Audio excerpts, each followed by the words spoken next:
कि आपको नौकरी क्यों नहीं मिल पाई, उसके पीछे क्या कारण रहा? ये तो सही कि है हम लोग बात। पिछड़े दलित हैं, इसलिए हमको नौकरी नहीं दी जा रही है। और हमको देखिए दोस्तों, दर-बदर नौकरी भटकाया जा ना रहा मिल है। पाने का सबसे इतनी बड़ा मेन ज़मीनी कारण स्तर पे यही हम है। लोग संघर्ष कर चुके हैं, अब हमारे पास संसाधन भी नहीं बचा है कि हम कुछ कर सकें। और अब सुप्रीम कोर्ट में ले जाकर फंसा दिया गया, और सरकार की तो अब ये लगता है मंशा है कि वो हमें नौकरी नहीं देना चाहती है। ये बताओ, 27,000 अगर जो स्कूल बंद हो रहे हैं, अगर वो बंद हो जाएंगे तो आपको क्या उसका असर मिलेगा? आपको क्या दिक्कत होगी उससे? देखिए, अगर 27,000 विद्यालय बंद हो जाएंगे, सबसे पहला इफेक्ट जो पड़ेगा वो पीढ़ी समाज पर पड़ेगा। क्योंकि उस विद्यालय में, बेसिक विद्यालय में आज जो बच्चे पढ़ रहे हैं वो अक्सर मैक्सिमम 99% पीढ़ी समाज के बच्चे जाते हैं। उनको शिक्षा से, या पीढ़ी समाज के बच्चों को शिक्षा से दूर करने का एक तरीका है भाजपा का। और रही 69,000 की बात, 69,000 में हम लोग भुक्तभोगी हैं, पीडीए के हैं, इसलिए आज शिक्षा से दूर हैं, आज विद्यालय से दूर हैं। ये सरकार 7 साल से हम लोग को लालीपाप दे रही है।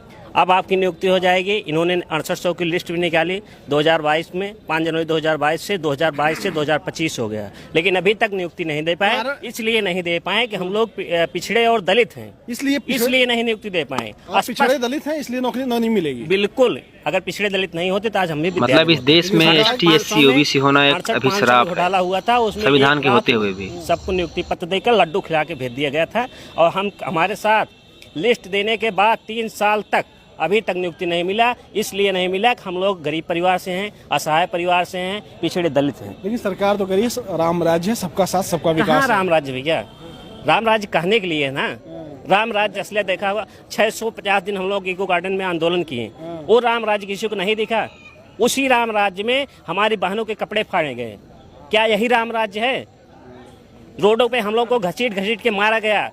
अपनी आवाज़ को हम लोग शांतिपूर्वक तरीके से कह रहे थे, हम लोगों को उठाकर जेल भेज दिया गया, आपकी लखनऊ जेल में, सेंट्रल जेल में। यही राम राज्य है? अपने हक की आवाज़ को उठाना यही राम राज्य है? उसके लिए आपको दंडित किया जाएगा, उसके लिए आपको जेल भेजा जाएगा? क्या यही राम राज्य है? अगर यही राम राज्य है तो हमें ऐसा राम राज्य नहीं चाहिए। क्या कह रहे हो आप? आपका क्या कहना है इस पे? नहीं, हमारा यही कहना है कि एक तरीके से कहा जाए तो शिक्षा में अकाल जैसा जो है इस सरकार में पड़ गया है। और अब इसको, जिसे कहते नहीं कि जब ज़मीन में अकाल पड़ता है तो पानी की बूंद की भी जो है आदमी इंतजार करता है, तो हम लोग भी उसी अकाल के मतलब मारे हैं। और आज हम लोग आए थे माननीय राष्ट्रीय अध्यक्ष जी के पास, और हम लोग पहले भी कई बार मिले हैं, अपनी पीड़ा इनसे कही है। 69,000 शिक्षक भर्ती के हम लोग वो अभ्यर्थी हैं जो आरक्षण घोटाले के शिकार हुए हैं। और ये अभी आपने पूछा था हमारे साथी से कि पीडीए हैं, इसी वजह से आपको नौकरी नहीं मिल रही है। ये बात देखो, इसके कई सारे मतलब कारण निकल के आ रहे हैं। इस लिस्ट में केवल और केवल कोई है तो पिछड़े दलित हैं। और इससे पहले जो लिस्ट आई थी 68,500 की भर्ती में, उसमें जनरल वर्ग के साथ थोड़ा सा जो है रह गए थे बच्चे, उनको तुरंत रातों रात जो है नियुक्ति दे दी गई। रही बात कैसे हम लोगों को मतलब ये समझ में आता कि हाँ हम पिछड़े ही हैं, जब हम अधिकारियों के पास मिलने जाते हैं, इनके सजाती अधिकारियों के साथ मिलने जाते हैं, उनके पास मिलने जाते हैं, नाम नहीं लेंगे, सबको पता है बेसिक में जो अधिकारी हैं। अभी कुछ दिन पहले आपने देखा था जो मंत्री जी हैं हमारे बेसिक शिक्षा मंत्री, उनके सामने किस तरीके से टांगों में टांगे चढ़ा के बैठे हुए थे अधिकारी। तो आप उससे समझ पाते हैं कि कैसे जो है किस तरीके से उनके वर्ग के जो अधिकारी हैं वो पिछड़े दलित मंत्रियों के साथ अपनी कैसी रौब दिखाते हैं, या मंत्री जी की कैसी बात मानते होंगे, नहीं मानते होंगे। और मेरी बात एक और रह गई है, जैसे हम लोग जाते हैं जब मंत्री जी के उनके अधिकारियों के पास, वो हम लोग को जातिगत रूप से एकदम कटाक्ष मारते हैं। अरे तुम लोग तो इसमें यादव भरे पड़े हो, उस लिस्ट में डाल लेते हैं उसमें एक्सेल में कि यादव कितने हैं, तो इसमें निकल आता है 2700 यादव हैं। तो कह देते हैं कि भाई ये लिस्ट तो यादव की है, यादव ही मतलब इसमें, वो अलग तरीके से कहते हैं, जातिगत गालियां देते हैं। और वो अधिकारियों के पास जाते हैं, हाँ। जो वहाँ के अधिकारी हैं, सरकार के अधिकारी हैं, वो जातिगत गालियां देते हैं। और क्या, गाली ही तो है। जब आप आपका कोई अभ्यर्थी जो है पीड़ित है, आपके सामने कोई समस्या लेके आ रहा है, तो भाई उसकी समस्या का निराकरण करिए, समस्या की बात करिए। उससे आप जातिगत रूप से आप भाई फलाने हैं, धमकाने हैं, आप किसको वोट दिए हैं, आपने वोट जिसको दिया उससे आप मांगिए जाके। भाई यदि वोट नहीं दी गई होती है, पिछड़ा दलित समाज वोट ना दिया होता, आपको लगता है सरकार बन गई होती?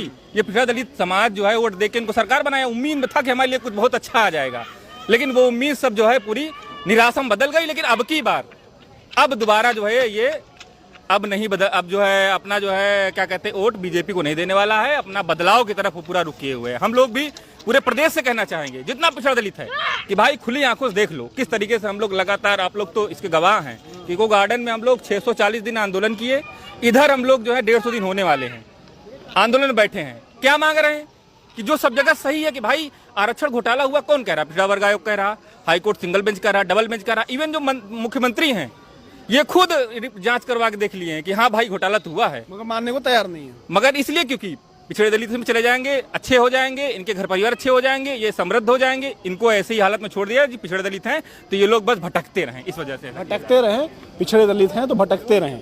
आपने सुना कितना दर्द है इन युवाओं में जो अपना हक की मांग कर रहे हैं, जो अपनी हक की लड़ाई लड़ रहे हैं। सरकार उनको उनका हक भी देने को तैयार नहीं है।